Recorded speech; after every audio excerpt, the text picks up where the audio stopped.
Hello guys, তোমাদের কেমন লাগছে? তোমরা কেমন আছো বলো? আজকে রবিবার, ছুটির দিন, নিশ্চয়ই ছুটি কাটাচ্ছ। দেখো এই দেখো আমাদের ননী গোপালের আজকে পুজো। আমার শ্বশুরমশাই একে পুজো করেছে মিষ্টি ফল সব রকম দিয়ে। এ আমাদের ননী, আমার ননী।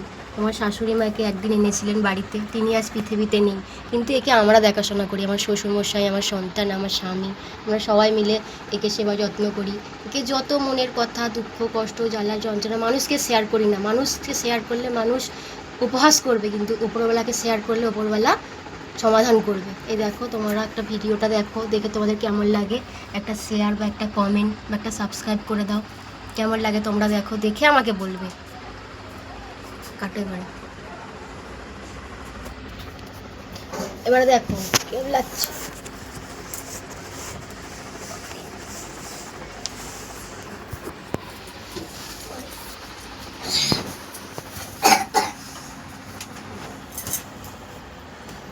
এ দেখো ভিডিওটা করছে, দেখে বলবে তোমরা। এটা আমাদের ঘরের ঠাকুর, লক্ষ্মী ঠাকুর, গোপাল ঠাকুর,